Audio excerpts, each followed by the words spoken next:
2012, three entities collaborated for a game-changing intervention in the sport of football. The St. Lucia Football Association, the National Initiative to Create Employment, NICE, and the Ministry of Youth Development and Sports came together to kick off the National Coaching Program. This project, which started off with 45 coaches and administrators deployed island-wide, was meant to provide employment and focus for some of the young adults involved in the beautiful game. It also provided an avenue for ongoing training and human resource development, and it yielded a fantastic opportunity for more young people to be exposed to the sport. For at least one of the three partners, the vision for the program had been in place long before. The Football Association has had a blueprint for community coaching in place at least since 2008. Once the chance came to realize its plans, the SLFA acted quickly and decisively. We always have a concept where we want to make a big investment in youth development. But the difficulty for us then, probably about 8 years ago, was to try to get persons at the base of the game to teach the kids. And we recognized doing it on a voluntary basis was not paying us the dividends. So when the initiative started about the creation of employment, we wrote a proposal to the NICE office because it's a structure we already had. So it's just very easy for us to have just put our thoughts together and give it up. When we first started, we were approached by the Ministry of Sports to explore ways in which we can engage the various coaches that we had around the country in some kind of educational program under the NICE initiative that would engage the young persons in the community during school and even after school. What those coaches is supposed to do, both before and now, is to teach the kids 6 to 14, 6 to 13 at the schools to play football, just to allow them to love the game.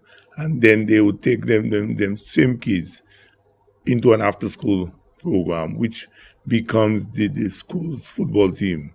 And then they would take those same kids and take them into the community program on a Saturday, which would become our youth program or an academy for some private club.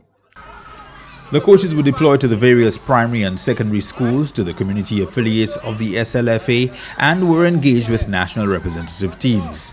In 2015, St. Lucia made the CONCACAF Under-17 finals and the semi-finals of the Caribbean Under-15 championships. Injured as a teenager, Zane Stephen reconnected with the game he loves at the age of 20. Now 24, he has helped develop several of the youngsters who were involved in those teams. It's been a pleasure for me, since I couldn't play competitive football no more. When I got that opportunity to come into coaching, I say, well, you know what, that's a good opportunity for me to still be involved in the football, right? And most importantly, when I got to know that I'll be dealing with kids, especially, which I have a love for. Like Zane, Nelson has grown tremendously from his participation in the national coaching program.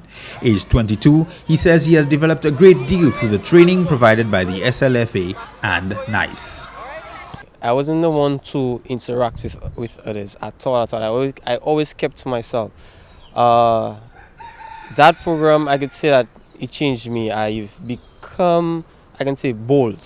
I'm a bit bold. I'm not that shy person anymore. I can actually stand up and speak to anyone, especially the youth, especially when there is an issue, right? They will mostly come to me, even when I'm in the schools. They would come to me before they go to the teachers, right? So they look up to me like as a, how could I say, someone they can trust, someone they can come up to for advice and all that. I started probably like 10 kids when we started the NICE program, because when you're at a very young age, you don't seem to make up your mind in what sport you really want to play. So I had to be going to that school every day and to try to get kids to come to join the football, both boys and girls. And now I'm at a stage where I have 40+ kids. Courses upon courses, I think that eventually we will get to probably the license course. We can get that and we can be able to go out of the Caribbean and coach or something. But for me, I just want to see the development in the youth, to get them out of the ghetto, to get them out of the violence. That's what I want to see. I just want to see development in them whereby they can even represent their country. Similar stories are told across the length and breadth of the island, leading to increasing numbers of children being attracted to the game. But nowhere has the program's impact been seen more clearly than in the number of schools and athletes taking part in the inaugural Inter-Schools Girls Football Competition in 2015. In addition to the 24 schools which contested boys football in the under-15 and under-19 divisions, an encouraging total of 18 schools registered for the 7-a-side girls tournament. I am just elated to see that the games have started for the young ladies, and I'm happy it's in the schools. When I attended secondary school, I longed for that at secondary school. And that's why I played with the boys. But now I'm happy to see that the football is in the secondary schools for girls. The girls enjoy it. The girls these days are playing more football than boys. When they're out there, the boys are into the video games and the girls are on the field. So I think they're excited and they're appreciative of the opportunity. It would have been difficult because, again, the PE teachers are so, I don't know, so time bound, because they have to do cricket, netball, volleyball, and sometimes some schools you only find one PE teacher. So again, because they're nice coaches, they can diversify. Okay, they can say, okay, the nice coaches can work with the boys and the girls for football, right? And so they can concentrate on netball and volleyball themselves. So because they're nice coaches, the workload of PE teachers are basically lessened. I think the intervention of the coaches at the nice coaches in the secondary schools has been very, very well put together. It is an addition to the schools that do not have coaches. And it is also an addition to schools that have coaches. When you have coaches like me also working for the boys team, that I have somebody on days I could go with the girls team for me, and when I'm free with the boys, then I could go back again with the girls. So I think the nice coaches are helping very well, and it is something very good to football and to women's football in St. Lucia. The initial pilot, the success of that initial pilot has actually shown how well the football coaching program has done with the women, not only at the community level, but in the schools. So we are very thankful now that as we go along, we're now seeing the efforts of the last 2 years, right, now coming through. The coaches are principally paid by the government of St. Lucia through the NICE program, with the SLFA having sought some additional external funding from the global governing body for the sport, FIFA. On a day-to-day basis, they are supervised by the Football Association, with support from the Ministry of Youth Development and Sports.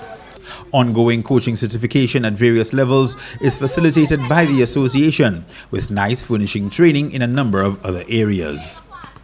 We wanted to ensure that the whole idea of person's responsibility on the job is at the forefront. So we put all the coaches into the productivity enhancement training program.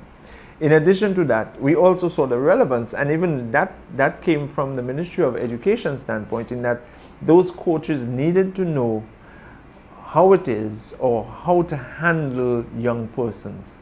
So we brought them into training prior to deployment, in where they did the productivity enhancement training, and they also did early childhood education training.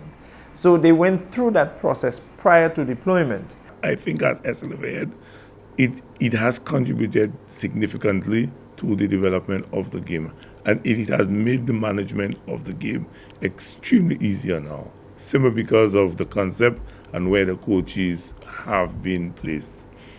For us, where it should be or where we want it to be is the exact place it's supposed to be, where we want the kids to be coached at the community level. And because of that, there have been a significant increase in the amount of boys and girls that play football in this country.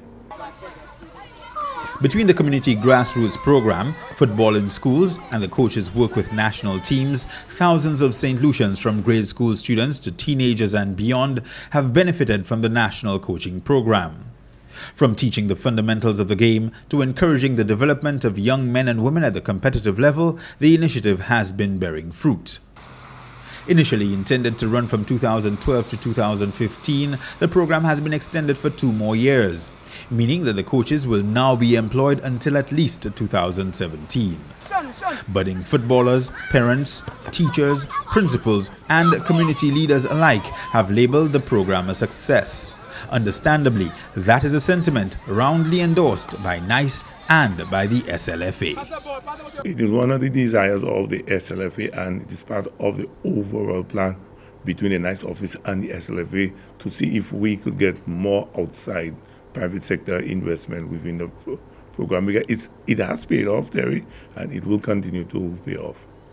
We may not be around, but we are hoping that this program continues.